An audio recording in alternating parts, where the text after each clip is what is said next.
네, 안녕하십니까. 시국에 행동하는 대학연합 대표 이승재입니다. 오늘 저희는 노란봉투법으로 불리는 노동조합법 2, 3조 개정안 그리고 제2차 상법 개정안에 반대합니다. 그 이유는 간단합니다. 이 법은 노사 갈등의 해법이 아니라 갈등의 기폭제가 될 가능성이 크고 이는 청년 일자리와 혁신을 직격하기 때문입니다. 이에 반대하는 이유를 말씀드리겠습니다.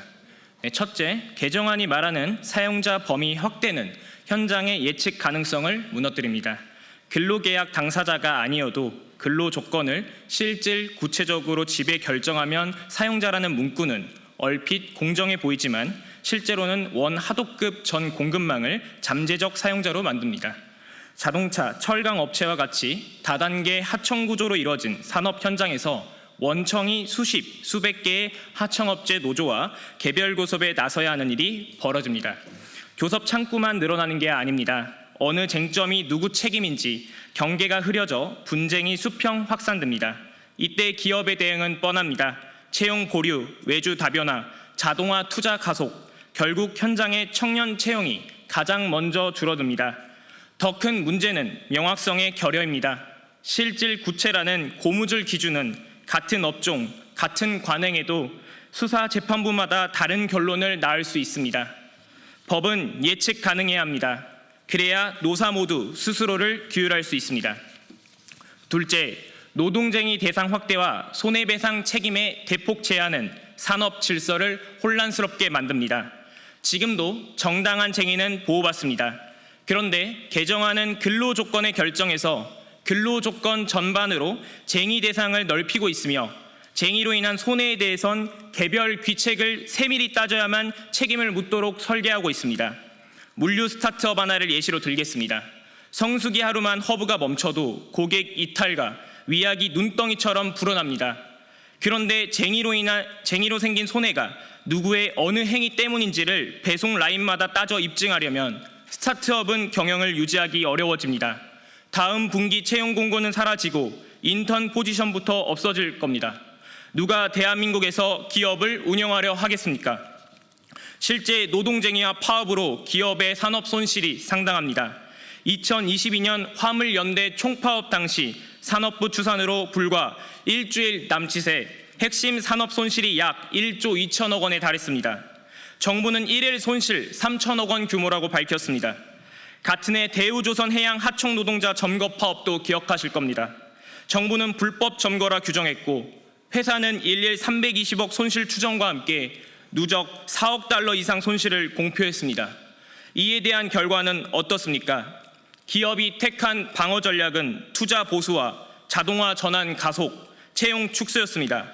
결국 이들로 인해 피해를 보는 건 청년 그리고 비정규직이었습니다. 여기서 흔히 들리는 반론이 있습니다. 사용자 범위를 넓히지 않으면 원청이 책임을 회피한다. 손해배상을 제한하지 않으면 노조가 과도한 손배 청구에 짓눌린다. 저희도 부당 노동행위 근절과 정당한 쟁의권 보호에 동의합니다. 그러나 모든 문제를 교섭 당사자와 면책의 확장으로 풀면 갈등이 줄어들기보다 분산 증폭됩니다. 결국 채용 축소, 투조 유보라는 형태로 저희 20대에게 피해가 고스란히 가게 됩니다. 이 지점에서 제2차 상법 개정안과 맥이 닿습니다. 이사 책임과 주주권을 폭넓게 확장하는 방향이 소송 리스크와 준법 비용을 키워 혁신 투자와 신규 채용을 위축시킬 수 있다는 지적이 이미 나오고 있습니다. 노란봉투법이 노사 리스크, 상법 개정이 지배구조 리스크를 동시에 키운다면 기업의 합리적 선택은 명확합니다. 이 타격은 가장 고용 문턱이 낮은 청년에게 먼저 옵니다. 우리는 무엇을 요구하느냐고요? 반대만을 위한 반대가 아닙니다. 분명한 대안을 제시하겠습니다. 원청 사용자성 요건을 엄격히 한정하십시오. 지배 결정이라는 추상어가 아니라 지휘 명령의 연속성, 인사임금 직접 개입, 경제적 종속성과 같은 객관 요건을 법문에 명시해야 합니다. 노동쟁의 대상의 외연을 재조정하십시오. 임금, 근로시간 안전 등 핵심 근로조건은 보호하되 투자, 설비 이전, 사업 재편과 같은 사업 경영상 결정은 쟁의 대상에서 분명히 제외해야 합니다. 손해배상 제한에 안전장치를 두십시오. 시설 점거, 폭력, 생산설비 파괴 등 명백한 불법 행위는 예외로 하여 신속한 가처분 배상이 가능하도록 해야 합니다. 무엇보다 입법 전에 청년 고용 영향 평가를 하십시오. 법이 통과되면 어느 업종에서 어떤 직무가 얼마나 줄어드는지 수치로 검증해야 합니다. 올해 들어 15, 29세 취업자 수가 전년 대비 15만 8천 명 감소, 2022년 11월 이후 33개월 연속 감소하고 있다는 보도가 나왔습니다. 기재부 자료를 보더라도 청년 고용률은 전년 대비 하락한 45.6%입니다. 청년 취업이 어려운 상황에서 노란봉투법은 청년의 취업난을 더욱 가속화될 것입니다. 여러분, 노란봉투법은 구밀복검입니다. 달콤한 말 뒤에 숨은 칼끝은 청년 채용을 겨눕니다. 대학생분들, 고스펙을 쌓고 취직을 위해 열심히 준비해도 기업이 채용을 하지 않으면 말짱 도루묵입니다. 현대차그룹, LG, SK, 롯데, KT 등등 공채를 폐지하는 분위기입니다. 대한민국에서 취직을 원하고 삶을 영위하고 싶으신 분들 같이 목소리를 내야 합니다. 저희는 갈등의 확대가 아니라 신뢰의 회복이 필요하다고 생각합니다.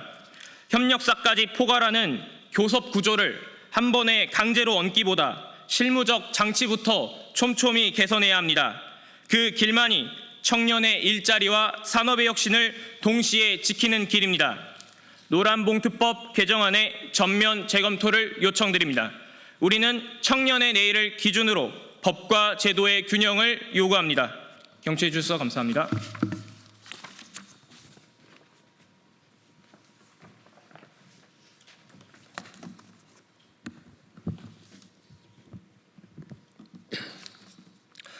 존경하는 국민 여러분, 저는 시국에 행동하는 대학연합 시대연 소속이자 21살 대학생 황승환입니다. 저는 오늘 21일 본회의 표결이 예정된 노동조합 및 노동관계조정법 일부 개정 법률안, 일명 노란봉투법과 2차 상법 개정안에 대하여 대학생, 청년으로서 해당 법안들로 발생하게 될 국가적 손실과 위기에 심각한 우려를 표하며 반대의 목소리를 내고자 호소하는 심정으로 이 자리에 섰습니다. 저는 좌우 이념의 잣대로 해당 법안을 반대하는 것이 결코 아니며 법안이 통과 및 시행될 경우 마땅히 발생하게 될 일들을 말씀드릴 뿐입니다. 저는 노란봉투법을 강력히 반대합니다. 노란봉투법은 표면적으로는 노동자의 권리, 교섭권, 노동 3권 등을 철저히 보장하여 노동자 권익 증진, 아름다운 노사 문화 조성처럼 보일지 모르나 실상은 기업 경영 위축으로 국가 경제 손실 및 경쟁력 약화 등 가뜩이나 어려운 경제 속에 각종 악재에 빠지게 됩니다. 현재도 자신의 관점에서 타협점이 보이지 않으면 파업부터 돌입하는 일부 집단에게 파업을 합법화시키는 것으로도 모자라 파업을 조장하고 파업에 따른 손실을 오롯이 기업이 배상하도록 합니다. 결과적으로 기업 활동은 위축, 우리나라의 기업과 인재는 모두 해외로 유출되고 일자리는 줄어들며 국가 경제에 손실을 안겨줄 것은 자명한 일입니다. 노란봉투법이 통과될 경우 주한 유럽상공회의소와 주한 미국상공회의소는 한국 시장에서의 철수 및 투자에 영향을 줄 수 있다는 의견을 내비치기도 하였습니다. 또한 경제계에서도 18일 어제 긴급 기자회견을 개최하여 노란봉투법 시행에 대한 우려 표명과 함께 1년 유예를 호소하였습니다. 더불어 개정안에 나와 있는 사용자 범위 확대 시 발생하게 될 현상, 원청인 기업이 하청의 모든 교섭을 대응해야 하는 상황에 대해 이는 현실적으로 불가능하며 결국 우리나라 기업 경영의 위축과 치열한 글로벌 시장 경쟁에서 경쟁력은 고사하고 정상적인 기업 경영 활동마저 어려워질 수 있음을 이야기했습니다. 국내외에서도 노란봉투법 시행에 대해 많은 우려를 표하고 있고 경제계에서도 원천 반대가 아닌 1년간 유예, 면밀한 검토 후 시행 등 대안을 제시하고 있음에도 정부, 여당이 이렇게까지 해당 법안을 밀어붙여야만 하는 것인지 의문입니다. 제 주변의 친구들, 대학생, 청년들을 보면 방학임에도 이 떼약볕에서도 각종 대외 활동을 비롯한 자격증, 토익 공부 등 취업을 위해 고군분투하고 있습니다. 만약 노란봉투법이 시행되어 기업이 위축되고 해외로 유출되면 우리 세대의 일자리는 줄어들게 됩니다. 정치적 이념 문제가 아닌 현실입니다. 이러한 배경들로 저는 다시 한번 노란봉투법을 강력히 반대합니다. 부디 정부 여당 관계자분들께서는 노란봉투법을 재고해 주실 것을 간곡히 바라며 야당에서도 우리와 함께 목소리 내주실 것을 호소드립니다. 감사합니다.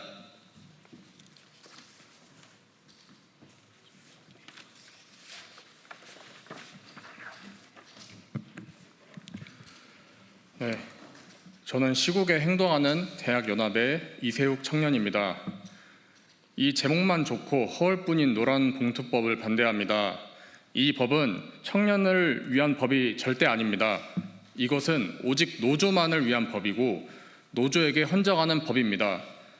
핵심만 요약하면 화가 나면 회사를 박살내도 되는 법이며 현재와 미래의 잠재적인 기업을 퇴출하고 없애버리는 법입니다. 제가 그 이유 3가지를 말씀드리고 싶은데 시간 관계상 2가지만 말씀드리겠습니다. 첫째, 직접적인 사용자나 계약자가 아닌 영향력을 행사할 수 있는 자로 사용자를 규정합니다. 이는 하청업체 노조가 원청에 쟁의하고 파업할 수 있습니다. 대기업은 특성상 다른 수많은 하청업체들과 계약 관계에 있습니다. 이때 이 수많은 하청업체의 노조가 무언가 마음에 들지 않으면 원청인 기업에 가서 파업한다는 것입니다. 대기업 입장에서는 1차나 많게는 2차 벤더까지는 알 수 있겠지만 3차 벤더부터는 알 수가 없고 직접적인 업무 소통도 대부분 하지 않습니다. 그러나 이 기업의 노조가 원청인 대기업에 가서 쟁의를 할 수 있다는 것은 상식적으로 생각해도 이해가 되지 않는 부분입니다. 본인들이 불만이 있고 뭔가 바라는 것이 있다면 당연히 본인 회사에 파업을 해야 되는 것이 아닙니까? 이것은 회사 생태계를 무너뜨리는 것입니다. 둘째, 이 법은 쟁의의 범위를 무한대로 확장하는 것에 있습니다. 현재 노동조합법의 노조에서 가능한 쟁의는 근로조건 결정에 관한 주장의 불일치로 인한 분쟁입니다. 이것은 급여나 휴가 등에 대한 협의가 되지 않았을 때 쟁의해도 된다고 명시된 것입니다. 그러나 근로조건 및 노동관계 당사자 사이에 관계에 대한 주장의 불일치라는 2가지 조건으로 제시하였습니다. 이것은 기존의 불법이기 때문에 인정되지 않던 쟁의도 이젠 허용이 된다는 것입니다. 이것은 큰 이유가 없음에도 불구하고 파업이 허용되고 기업의 큰 손실로 가져올 수 있다는 것입니다. 말도 안 되는 이유로 파업하고 그리고 손실이 생겼음에도 불구하고 손해배상 청구를 못하게 만듭니다. 제가 이렇게 2가지 이유를 들었습니다. 이것을 듣고 계시는 위원님들과 여러 관계자분들께 질문 드립니다. 이 얘기를 듣는다면 앞으로 이 대한민국에서 사업을 하고 싶으십니까? 이 법이 제정되면 청년 신입을 뽑고 싶으십니까? 마지막으로 다시 말씀드립니다. 이 법은 절대 청년들을 위한 법이 아닙니다. 청년들을 다 사지로 몰아넣는 법입니다. 오직 노조만을 위한 법입니다. 이 나라를 위해 열심히 일하시고 그리고 지금도 고생해 주시는 위원님들과 그리고 국회에서 일하시는 모든 분들께 부탁드립니다. 대한민국의 다음 세대인 청년들을 위해 친기업적이고 기업이 더 많은 투자를 할 수 있는 환경을 만들어서 더 많은 청년들에게 기회를 주는 환경을 만들어 주시길 간곡히 부탁드립니다. 감사합니다.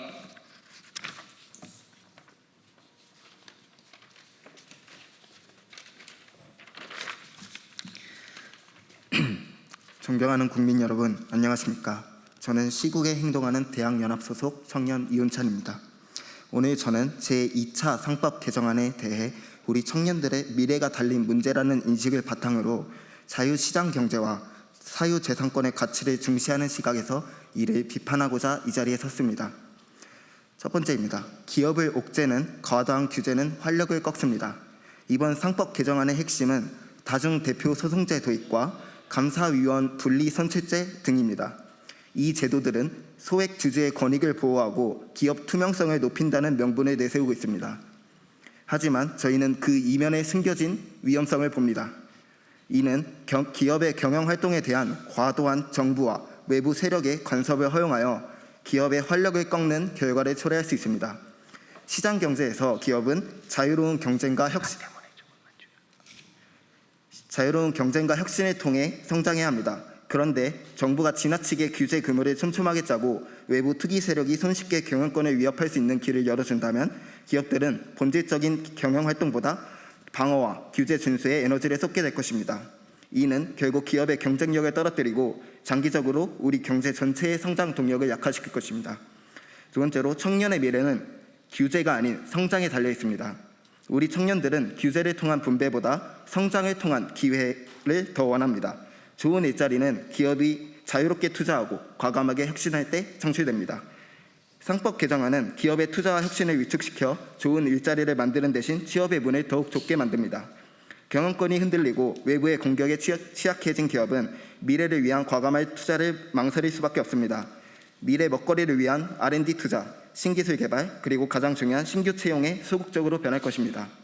이는 불안정한 고용시장에 내몰린 우리 청년들에게 더 큰 좌절감으로 다가올 것입니다.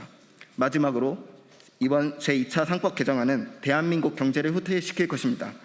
자유시장 경제의 가장 중요한 두 축은 사유재산권 보호와 기업 경영의 자유입니다. 상법 개정안은 이 두 가지 근본적인 가치를 뒤흔들 수 있습니다. 특히 글로벌 투자자들은 법적, 제도적 예측 가능성과 경영의 안정성을 매우 중요하게 생각합니다. 대한민국이 기업의 경영권을 법으로 위협하는 선례를 만든다면 이는 곧 해외 자본의 이탈과 외국인 투자 감소로 이어질 수 있습니다. 우리 청년들은 해외로 나가는 기업과 투자를 보면서 절망하고 싶지 않습니다. 규제를 풀어 기업이 자유롭게 뛰놀게 하고 그 성장의 과실이 청년들의 더 많은 기회와 일자리로 이어지는 사회를 원합니다. 결론적으로 제2차 상법 개정안은 기업의 활력을 꺾고 투자 위축을 가져와 궁극적으로 우리 청년들의 미래를 어둡게 만들 것입니다. 정부와 국회는 이분법적인 이념적 논쟁을 멈추고 기업의 자유로운 활동을 보장하여 청년들이 꿈을 펼칠 수 있는 더 나은 미래를 만들어 주시기를 간청드립니다.